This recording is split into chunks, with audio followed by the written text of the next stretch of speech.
오늘 본문의 말씀은 이스라엘 백성들이 요단강을 건넌 사건을 기록하고 있습니다. 모세를 대신한 여호수아가 이스라엘 백성들을 이끌고 요단강을 건넜습니다. 오늘 본문 말씀에 보면 언약궤를 맨 제사장들이 이스라엘 백성들 앞서서 이 요단강에 발을 딛자 요단강 물이 끊어지고 이스라엘 백성들은 마른 땅을 밟아 그 강을 건넌 이 사건이 기록되어 있습니다. 오늘 본문 13절 말씀에 보면 이 일이 우연히 이루어진 것이 아니라 여호수아가 백성들에게 이 사실을 미리 알렸습니다. 여러분 13절 보시길 바랍니다. 온 땅의 주 여호와의 궤를 맨 제사장들의 발바닥이 요단물을 밟고 멈추면 요단물이 위에서부터 흘러내리던 요단물 곧 위에서부터 흘러내리던 물이 끊어지고 한 곳에 쌓여 서리라. 마치 댐을 만들면 그 물이 끊어지고 그 아래에 물이 흐르지 않는 것처럼 하나님께서 그 물들을 세우시고 이 강을 이스라엘 백성들이 건너게 하신 것입니다. 우리가 읽은 이 16절 말씀에 보면 이 말씀이 사실로 이루어진 것을 오늘 기록을 했습니다. 16절과 17절 말씀을 보시겠습니다. 곧 위에서부터 흘러내리던 물이 그쳐서 사르단에 가까운, 사르단은 지금 이스라엘 백성들이 있는 곳에서 약 20km 떨어진 곳의 지명입니다. 그 사르단에 가까운 매우 멀리 있는 성읍 아담 성읍 변두리에 일어나, 그래서 일어난다는 말은 물이 쌓인 걸 말하는 거죠. 일어나 한 곳에 쌓이고 그 다음에 아라바의 바다, 이 요단강물이 저 이스라엘의 북쪽에서 발원을 해서 요단강물은 남북으로 길게 흘러서 결국에는 저 아라바라고 하는 바다로 흘러가게 돼요. 그런데 여러분들이 성경책 뒤편에 자주 보시는데 이스라엘의 지도를 보시면 이스라엘은 남북으로 길게 있는 곳이에요. 우리나라 강원도만한 땅덩인데 이 요단이 이 이스라엘의 북부에서 발원을 합니다. 그래서 흘러내려와서 한 곳에 모이거든요. 그 모이는 첫 번째 장소가 예수님께서 베드로를 만나셨던 갈릴리 바다, 갈릴리 호수예요. 그래서 이 갈릴리 호수에 모였던 물이 다시 강줄기가 되어서 밑으로 흐르는데 다시 한번 밑에서 모여요. 두 번째 모이는 장소가 여러분 잘 아시는 염해, 소금바다, 우리가 사해라고 하죠. 사해, 그곳에 모이게 돼요. 그리고 그 밑으로 흘러서 아라바라고 하는 바다로 흘러가게 되는데, 여러분 우리가 읽은 16절을 다시 보시면 아라바 바다 염해로 향하여 흘러가는 물은 온전히 끊어짐에 백성이 여리고 앞으로 바로 건널세 그랬습니다. 그 강물이 끊어졌을 때 요단강 동쪽에 있었던 이스라엘 백성들이 강을 건너 서쪽에 있는 여리고로 이렇게 강을 도하한 것입니다. 17절 말씀을 다시 봅시다. 여호와의 언약궤를 맨 제사장들은 요단 가운데 마른 땅에 굳게 섰고 그 모든 백성이 요단을 건너기를 마칠 때까지 모든 이스라엘은 그 마른 땅으로 건너갔더라 그랬습니다. 한마디로 말하면 길이 열린 거예요. 길이. 이스라엘 백성들 앞을 가로막고 있던 길이, 요단강이 하나님의 기적적인 역사로 말미암아서 이렇게 열린 것입니다. 저는 오늘 이 말씀을 통해서 저와 여러분 우리 성도님들과 함께 이 말씀을 같이 나누고자 하는데, 우리 사람들은 저마다 인생을 살고 인생길을 걸어가죠. 안 그런 사람이 없습니다. 다 저마다 인생을 살고 인생길을 걸어가는데 오늘 우리는 이 말씀을 통해서 언제 우리의 인생길이 열리는가, 언제 우리의 인생길이 열리는가, 이것에 대해서 교훈받을 수가 있습니다. 여러분, 길은 열려야 되죠. 길이 막히면 그것보다 답답한 것이 없습니다. 멀쩡하게 자동차를 가지고 달리던 길도 산세태가 일어나면, 그래서 흙이 쌓이면 그 길은 걸어갈 수가 없어요. 그 길은 갈 수가 없어요. 돌아가야 됩니다. 길이 막히면 돌아가야 돼요. 우리가 인생에서 경험하지 않습니까? 인생길이 막힌 것 같은 그런 경험을 할 때가 있습니다. 그 길은 열려야 됩니다. 그 길은 열려야 되고, 오늘 강이 가로막혀 있었어도 하나님께서 길을 열어주시면 강을 걸어서 갈 수 있는 역사가 일어나는 것입니다. 작년에 우리 교회 오셔서 교사 강습회에서 말씀을 전해주신 서울의 삼일교회 송태근 목사님이 저희 교회 오셔서 이 자리에서 하신 얘기를 저는 참 감명 깊게 들었어요. 송태근 목사님은 성경을 깊이 보는 설교자로 존경을 받는 분입니다.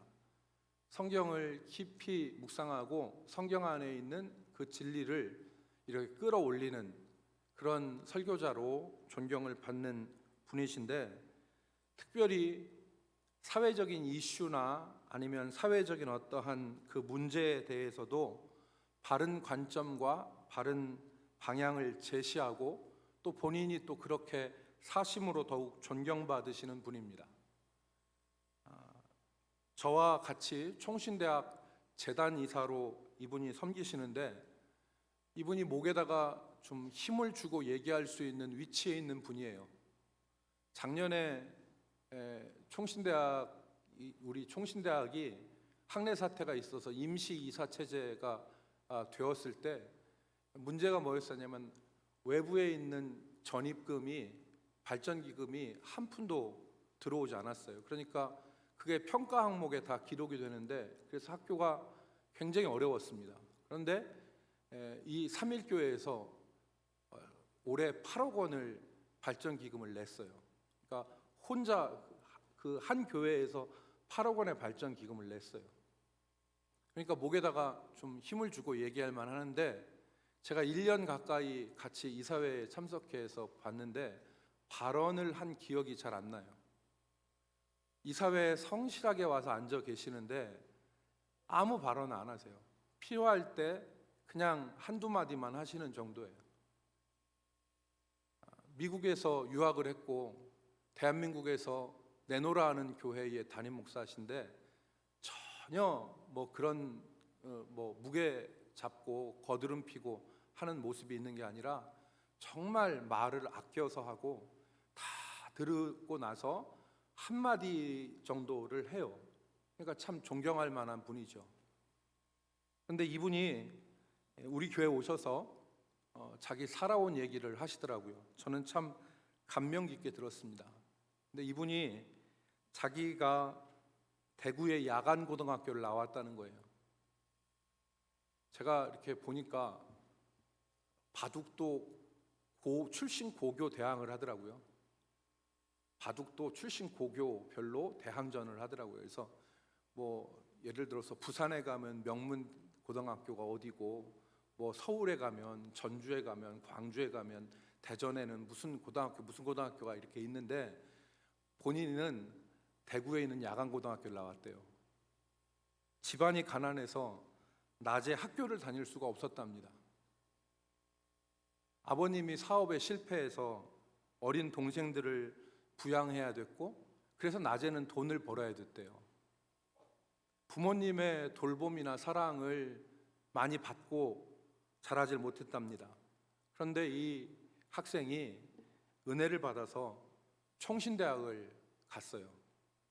총신대학을 갔는데 등록금이 없으니까 학비를 벌어야 됐대요. 그래서 오늘날로 얘기하면 아르바이트죠. 아르바이트를 하는 건데, 그때 아르바이트를 뭘 했냐면 장애인 교회, 장애인들이 모여서 예배하는 장애인 교회에 사찰을 했대요. 여러분, 이 장애인 교회는 일반 교회하고 달라서 새벽 예배를 몇 시에 드리냐면 새벽 예배를 2시에 드린대요. 그러면 이 교회의 사찰 관리 집사인 이 학생이 몇 시에 일어나냐면 1시에 일어납니다. 그래서 1시에 일어나서 교회 청소하고 예배 준비하고 이렇게 예배를 도와야 됐답니다. 그 사찰 생활을 10년을 했대요. 10년을. 고단한 삶이었습니다. 고단한 삶이었대요. 뭐 집안 아무 별 볼 일 없고, 그리고 돈 없고, 그리고 뭐 장애인 교회 사찰로 일하는 사람 누가 주목이나 했겠어요. 그런데 하나님께서 이 학생에게 길을 열어주셨어요. 길을 열어주셨습니다. 이분이 장애인 교회 사찰 10년을 하고 좀 큰 교회 가서 배우고 싶은 마음이 있어서 열망을 해서 당시 서울의 제일 큰 교회 부목사 청빙을 하는데 거기에 원서를 냈어요. 그러니까 지금도 원서를 내고 많이 몰리는데, 그때는 특이하게 부목사 낸 사람들이 공개 모집을 해서 시험을 봐야 됐대요. 그래서 영어, 성경, 헬라어 이렇게 시험을 봤대요. 근데 이 겸손한 이 양반이 얘기를 하시는데, 자기는 그때 당시에 헬라어는 손도 못 댔다. 영어도 뭐 그때 잘하는 것이 아니어서 영어도 그렇고 시험을 아주 잘 못 봤는데 우여곡절 끝에 최종 면접에 합격을 했대요. 그래서 최종 면접에 합격을 해서 나중에 담임 목사님을 만났는데, 자기가 왜 최종 면접에 가서 부목사 합격을 했는지를 알게 됐대요.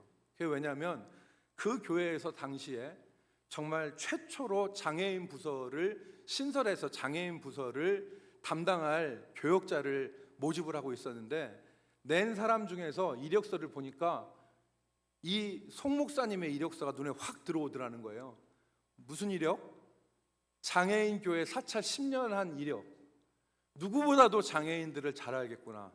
그래서 담임 목사님이 이 사람을 특별 채용을 했대요. 찍어서 특별 채용해서 우리 교회의 장애 부서를 맡아 주십시오 해서 자기가 합격을 했다는 얘기를 하시더라고요. 하나님께서 정말 장애인 교회 아무것도 없이 낮에는 일하고 밤에는 야간 고등학교 다니고 주회종 되겠다고 어려운 길 걸어가면서 장애인 교회 사찰하면서 묵묵히 일하는 그 소년을 눈여겨보신 것이죠. 그리고 하나님이 그 길을 열어주신 거예요. 그 길을 열어주신 거예요. 하나님이 길을 열어주셔야 되는 겁니다. 하나님이 길을 열어주시는 거예요. 이분이 자기 얘기를 좀 더 하더라고요. 자기는 집이 가난해서 아버지가 사업에 실패해서, 어머니는 뭐 그거 빚 때문에 정신을 못 차렸고 자기를 돌볼 새가 없었대요. 그래서 어렸을 때 자전거 타고 가다가 넘어져서 앞니가 다 부러졌답니다. 그래서 앞니를 지금 같으면 앞니가 부러졌으니 얼마나 보기 싫어요. 그러니까 이제 치과 가서 고쳐줘야 되는데 그러지 못했대요. 그래서 30대 중반이 되기까지 앞니가 부러진 채로 살았답니다. 그러니까 30 중반에 앞니가 부러지고 그러니까 누가 거들떠 보지도 않고 체격도 뭐 그렇지 않으니까 이분이 이렇게 크지 않잖아요. 그래서 왜소한 그런 모습인데, 그래서 자기가 모든 걸 다 포기하고 있었는데 같이 교회에서 선생님으로 섬기던 여자 선생님이 어느 날 찾아오더니 그랬대요. 강도사님, 제가 강도사님을 도와드리겠습니다. 그래서 이 송태근 강도사가 그랬다는 거예요. 지금도 열심히 잘 도와주고 있지 않습니까? 그랬더니 그 여선생님이 앞으로 쭉 도와드리고 싶습니다. 그랬대요. 그분이 지금의 사모님이래요. 하나님이 그래서 자기가 이 부러진 앞니를 고친 것이 얼마 되지 않는다고 그렇게 얘기를 하시더라고요. 그 이후로 이 송 목사님은 그 교회에서 미국으로 유학을 보내주셨어요.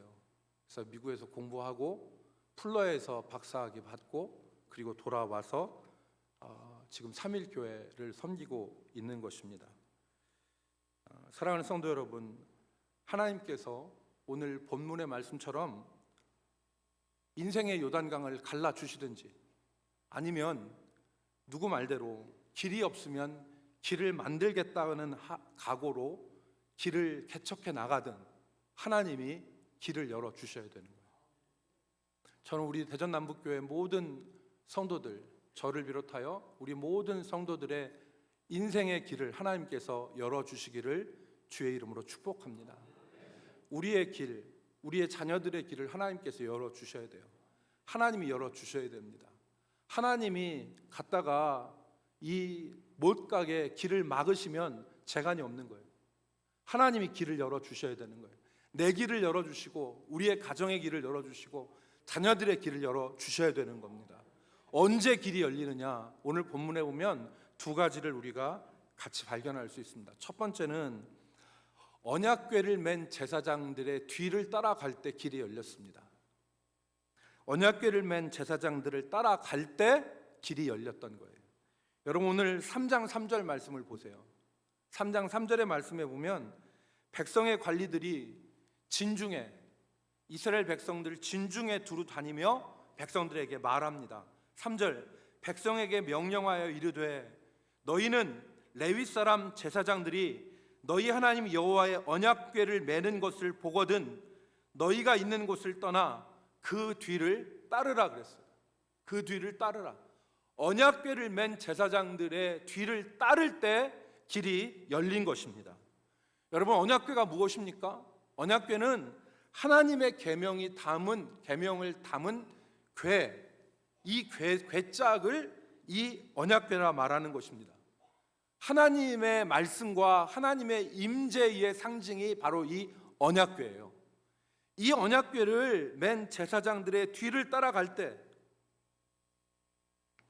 그때 요단이 갈라지고 길이 열렸던 것입니다. 이스라엘 백성이 여러분 오늘만 아니에요. 오늘만 아니라 우리가 다음 주에 보게 될 이스라엘 백성이 여리고성을 정복할 때, 난공불락의 여리고성을 정복할 때 어떻게 했습니까? 언약궤를 맨 여호와의 제사장들이 앞서 있고 백성들이 아무 소리하지 않고 하루에 한 바퀴씩 여리고성을 돌 때에 마지막 7일 때 그 난공불락의 성이 무너져 내리고 그 성을 이스라엘 백성이 정복하는 역사가 일어났던 것입니다. 무엇을 말하는 것입니까? 여호와의 궤가 하나님의 말씀과 하나님의 임재의 상징인데, 즉 우리가 인생길을 걸어갈 때 하나님의 말씀을 의지하고 하나님을 의지하여 따라갈 때, 그 길로 걸어갈 때, 하나님께서 행하신 그 길로 걸어갈 때 인생의 길은 열리게 되어 있다는 것을 우리에게 교훈하는 것입니다. 여러분 이 언약궤가 자체에 어떠한 신통력이 있는 게 아니에요. 언약궤 자체에 신통력이 있는 것이 아니라 이스라엘 백성들이 믿음을 가지고 언약궤 뒤를 따를 때, 다시 말해서 하나님의 말씀과 하나님을 의지하여서 하나님이 정하신 그 길로 걸어갈 때에 인생길은 열리게 되어 있다는 것을 말씀하는 것입니다. 여러분 사무엘상 4장에 보면 언약궤가 또 한 번 나오죠. 엘리의 두 아들 홈리와 비느하스가 성전에서 못된 일을 자행을 해요. 못된 일을 자행을 해. 하나님께 드려질 백성들이 제사에 대한 제물을 가지고 오면 그거 가지고서 먼저 지가 취해서 고기 구워 먹고 성전에 수종드는 여인들 욕보이고 하면서 악행을 행하잖아요. 홈리와 비느하스가. 그랬을 때 이 홈리와 비느하스가 블레셋과의 전투에서 이기고 싶으니까 어떻게 했습니까? 여호와의 언약궤를 앞세워서 전쟁에 나갔어요. 그런데 결과가 어떻게 됐습니까? 언약궤는 뺏기고 홈리와 비느하스는 전쟁에서 죽임을 당합니다. 원수에게 언약궤를 뺏겨요. 언약궤 자체가 신통력이 있는 게 아니에요. 하나님께서 말씀하신 그 길, 하나님을 의지하고 말씀을 의지해서 걸어가는 그 걸음에 하나님이 복을 주시는 것이고, 그 걸음에 하나님께서 인생의 길을 열어 주시는 것입니다. 말씀을 하찮게 여기고 말씀을 내팽개치는 것이 아니라 하나님 말씀 사랑하고 하나님 말씀 무겁게 여기고 더 나아가서 하나님 말씀을 의지하여 살아갈 때 하나님께서 길을 열어 주시는 것입니다. 우리가 생각하지 못하는 길을 열어주세요. 우리가 생각하지 못하는 길을. 하나님은 사막에 강을 내시고 광야에 길을 내시는 분이에요. 인간이 생각할 때 안 되는 것 같고 불가능한 것 같지만 하나님은 사막에 강을 내시고 광야에 길을 내시는 분이고, 이스라엘이 걸어갈 때에 바다에 길을 내시고 강에다 강을 도로로 만들어서 배를 타고 강을 건너는 것이 아니라 사람이 발로 밟아서 걸어가서 강을 건너게 하시는 분이 하나님이시라는 것을 오늘 우리가 알 수 있지 않습니까? 여러분, 오늘 무슨 날인지 아시죠? 오늘 7월 17일 제헌절입니다. 일제 치하에서 우리가 36년을 보냈어요. 1910년부터 1945년까지 일제 치하 36년을 보내고 3년이 지난 1948년에 우리나라 최초의 국회가 모입니다. 1948년 5월 31일 날 이 국회를 우리는 제헌국회라 그래요. 이 제헌국회에서 그때 임시의장이 누구였냐면 이승만 박사예요. 이승만 박사가 제헌국회를 시작할 때 그 시작을 어떻게 했느냐? 기도로 시작했습니다. 이승만 박사가 이런 말을 합니다. 의장석에 등단해서 대한민국 제1차 회의를 여기서 열게 된 것은 하나님께 우리가 감사해야 될 일입니다. 종교 사상이 무엇이든지 누구나 오늘을 당해 가지고 사람의 힘으로만 된 것이라고 우리가 자랑할 수 없을 것입니다. 우리가 독립을 맞이하고 이렇게 국회를 처음 연 것이 사람의 힘만으로 된 것이 아니라는 것을 우리가 알아야 된다는 거예요. 그러므로 하나님께 감사를 드리지 않을 수 없습니다. 나는 먼저 우리가 성심으로 일어나서 하나님께 감사를 드릴 터인데 이윤영 의원 나오셔서 하나님께 기도를 올려주시기 바랍니다. 이윤영은 당시 국회의원이었고 목사였던 분입니다. 그런데 이 이윤영의 기도가 우리나라 국회 속기록에 기록이 되어 있습니다. 그 기도가, 이분이 기도를 준비했는지 어쨌는지 모르겠지만 이분의 기도가 명문이에요. 여러분, 제가 그거를 한번 읽어 드릴 텐데 보십시오. 이 우주와 만물을 창조하시고 인간의 역사를 섭리하시는 하나님이시여, 이 민족을 돌아보시고 이 땅에 축복하셔서 감사에 넘치는 오늘이 있게 하심을 주께서 저희들은 성심으로 감사하나이다. 오랜 세월 동안 이 민족의 고통과 호소를 들으시고 정의의 칼을 빼서 일제의 폭력을 굽히시사 하나님은 이제 세계 만방의 양심을 움직이시고 또한 우리 민족의 염원을 들으심으로 이 기쁜 역사적 환희의 날을 이 시간에 우리에게 오게 하심은 하나님의 섭리가 세계 만방에 현시하신 것으로 믿나이다. 현시한다는 것은 나타났다는 뜻이겠죠. 그러니까 하나님의 이 섭리가 세계 만방에 현시하신 것으로 믿나이다. 하나님이여, 이로부터 남북이 둘로 갈리어진 이 민족의 어려운 고통과 수치를 신원하시고 원한을 풀어주시고, 신원이라는 것은 원한을 풀어주신다는 뜻이잖아요. 신원하여 주시고 우리 민족, 우리 동포가 손을 잡고 같이 웃으며 노래 부르는 날이 우리 앞에 속히 오기를 기도하나이다.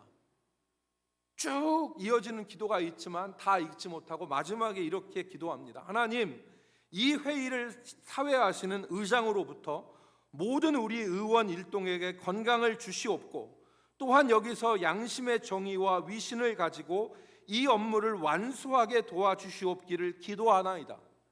역사의 첫걸음을 걷는 오늘의 우리의 환희와 감격에 넘치는 이 민족적 기쁨을 다 하나님에게 영광과 감사를 올리나이다. 이 모든 말씀을 주 예수 그리스도의 이름 받들어 기도하나이다. 아멘. 여러분, 이 하나님을 의지하는 이 믿음, 하나님을 의지하는 이 믿음이 2년 후에 벌어지는 6.25 그리고 근대사의 소용돌이를 뚫고 헤치게 나오게 한 것이라고 저는 믿습니다. 언약궤를 따라갈 때 길이 열리는 것입니다. 언약궤를 따라갈 때 길이 열리게 되어지는 은혜를 우리가 누리게 되는 것입니다. 주의 이름을 부르는 자는 부끄러움을 당하지 않습니다. 그 사람이 어떤 형편에 있건 어떠한 상태에 있건 전심으로 주의 이름을 부르는 자는 부끄러움을 당하지 않습니다. 하나님이 강한 손으로 붙들어 주시고 그 인생의 길들을 열어 주시는 것입니다. 두 번째, 언제 인생의 길이 열리느냐? 언약궤를 오늘 본문에 보니까 언약궤를 맨 제사장들의 발이 요단강 물에 잠길 때 길이 열렸습니다. 제사장들의 발이 요단강 물에 잠길 때, 여러분 15절 말씀을 보십시오. 15절 말씀에 보면 요단이 곡식 거두는 시기에는 항상 언덕에 넘치더라. 요단강 물이 범람하는 거예요. 범치더라. 궤를 맨 자들이 요단에 이르러 궤를 맨 제사장들의 발이 물가에 어떡하자? 잠기자. 16절 곧 위에서부터 흘러내리던 물이 그쳐서 그랬습니다. 발이 물에 잠기자. 발이 물에 잠기자. 여호수아와 관리들이 백성들에게 며칠 있으면 기이한 일이 벌어질 것이다. 여호와의 궤를 맨 제사장들이 앞서 나가면 하나님께서 요단 강물을 그치게 하시고 길을 내실 것이다. 이렇게 얘기했습니다. 그런데 담보가 없어요. 한 번도 이전에 이런 일들이 일어난 적도 없고 이것이 그렇게 되리라는 보증도 없고 담보도 없어요. 그것은 백성들의 관리와 여호수아의 말이었고 눈앞의 현실은 범람하는 요단강, 그게 눈앞에 놓여 있어요. 그런데 이때 제사장들이 믿음으로 발을 요단강에 디딘 거예요. 발을 요단강에 딛고 하나님이 가라고 하셨으니까 앞에는 범람하는 요단강이 있지만 믿음으로 발을 디딜 때 그때 어떤 역사가 일어났습니까? 강물이 위에서부터 흘러내려오던 강물이 그쳐지고 강의 길이 열리는 역사가 일어났던 것입니다. 여러분, 발이 물에 잠겼다는 것이 무슨 뜻입니까? 하나님의 말씀과 하나님의 선포에 대해서 온전한 믿음으로 실행하기를 시작했다는 뜻입니다. 하나님의 말씀에 아멘하고 순종하기를 시작했다는 뜻이 요단강에 발이 잠겼다는 뜻이죠. 믿음 없으면 이걸 어떻게 합니까? 믿음 없으면 언약궤를 맨 사람들이 강에 발을 딛겠어요? 하나님이 먼저 열어주셔야지. 언약궤를 맸는데 홍해 갈라진 것처럼 확 길이 열릴 때 그때 들어가지. 지금 요단강은 범람하는 요단강은 흐르고 있는데 거기에 발을 딛는 거예요. 무슨 말입니까? 현실 앞에 하나님의 말씀이 이루어질 것을 믿고 순종의 발을 디딘 거예요. 그 발이 물에 잠기자 위에서부터 흘러내려던 요단강물이 끊어지고 하나님이 예비하신 길이 열리게 되어진 것입니다. 여러분, 말씀이 내 삶에 들어올 때, 말씀이 내 삶에 들어올 때 길이 열립니다. 말씀이 내 삶에 순종하는 믿음에 의해서 말씀이 내 삶에 행해질 때 길이 열리는 거예요. 말씀과 내 삶이 물과 기름처럼 겉도는 것이 아니라 말씀이 내 삶에 전혀 스며들지 못하고 내 삶과 내 말씀이 분리되어지는 것이 아니라 스폰지가 물을 머금듯이 말씀이 내 삶에 들어와서 말씀이 내 삶이 말씀을 품고 있을 때 그때 오늘 성경의 말씀대로면 내 발이 요단강이라고 하는 현실에 잠겨질 때 언약궤를 맨 내 발이 요단강에 발을 딛고 잠겨질 때 그때 길이 열리는 것입니다.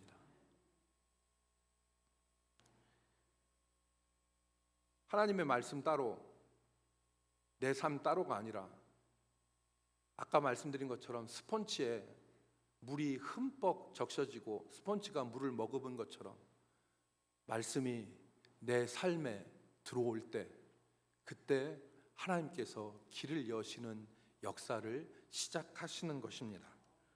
여러분, 야고보 사도가 신약성경 야고보서 4장 8절에 두 마음을 품지 말라 그랬어요. 두 마음을 품지 말라. 야고보 4장 8절, 하나님을 가까이 하라. 그리하면 너희를 가까이 하시리라. 죄인들아, 손을 깨끗이 하라. 두 마음을 품은 자들아, 마음을 성결하게 하라. 두 마음이 무엇입니까? 하나님의 자녀로서 살아가는 모습도 있고, 세상의 재미와 세상의 쾌락 때문에 내가 살아가는 경우도 있고, 이것이 혼재되어지는 것이 바로 두 마음을 품는 거 아니에요. 우리가 연약해서 우리의 삶이 완벽할 수는 없습니다. 그러나 우리 중심 가운데, 우리의 삶의 중심 가운데 한 마음을 품고 하나님 앞에 살아가는 모습이 우리 가운데 있어야 되는 것입니다. 그래서 오늘 이 두 마음을 품은 자들에 대해서 야고보서 1장에서 교훈했어요. 중요한 말을 했습니다. 여러분, 우리 야고보서 1장 7절과 8절을 같이 읽어보도록 하겠습니다. 야고보서 1장 7절, 이런 사람은, 시작, 이런 사람은 무엇이든지 주께 얻기를 생각하지 말라. 8절, 두 마음을 품어 모든 일에 정함이 없는 자로다. 아멘. 하나님 앞에 의심하는 자, 하나님 앞에 온전히 마음을 들이지 못하고 두 마음을 품는 자는 7절 말씀 보니까 무엇이든지 주께 얻기를 생각하지 말라. 열매가 없다는 얘기예요. 열매가 없다. 기도하고 하나님 말씀대로 살아가는 것처럼 보이지만 그 삶에서 두 마음을 품으면 하나님이 열매를 안 주신다는 거예요. 열매가 맺힐 수 없다는 거예요. 하나님의 뜻 가운데 살아가서 열매가 좀 맺히려고 하면 사단이 와서 그 열매 채가고 해서 열매가 맺힐 수 없다는 거죠. 예수 믿고 예수 믿는 생활을 해도 두 마음을 품으면 하나님께서 열매를 얻도록 못 하신다는 거예요. 아무것도. 7절 말씀 제 얘기가 아니잖아요. 7절 말씀에 뭐라고 했어요? 이런 사람은 무엇이든지 주께 얻기를 생각하지 말라. 8절에 뭐라고 했습니까? 두 마음을 품어 모든 일에 정함이 없는 자로다. 8절 말씀을 띄워주십시오. 여기 정함이란 말에 동그라미를 칠 필요가 있는데, 정함이란 말은 두 마음을 품어 모든 일에 정함이 없다. 정함이라는 얘기를 정결함으로 해석해서는 안 됩니다. 이때의 정함은 정결함이 아니에요. 이때의 정함이라고 하는 말은 무슨 말이냐? 고정이란 말입니다. 고정, 안정, 확고함, 그것이 없다는 거예요. 천주교에서 보는 공동 번역 성경은 야고보서 1장 8절을 어떻게 번역했냐면, 이런 사람은 마음이 헷갈려 행동이 불완전합니다. 이런 사람은 마음이 헷갈려 행동이 불안정합니다. 결코 예수를 믿지만 견고함이나 안정함 없이 이리 쓸리고 저리 쓸리고, 이리 위청하고 저리 위청하고 하는 모습이 된다는 거예요. 언제 길이 열립니까? 하나님의 언약궤를 맨 제사장들이 범람하는 요단강에 발을 딛고 그 발이 물에 잠길 때 하나님께서 길을 열어 주신 것입니다. 여러분, 오늘 언약궤 안에 무엇이 들어있다고 했습니까? 이 언약궤에 하나님의 계명, 돌판이 들어있죠. 그 돌판에 무슨 말이 쓰여 있습니까? 나 외에 다른 신을 두지 말아라. 나 외에 다른 신을 두지 말아라.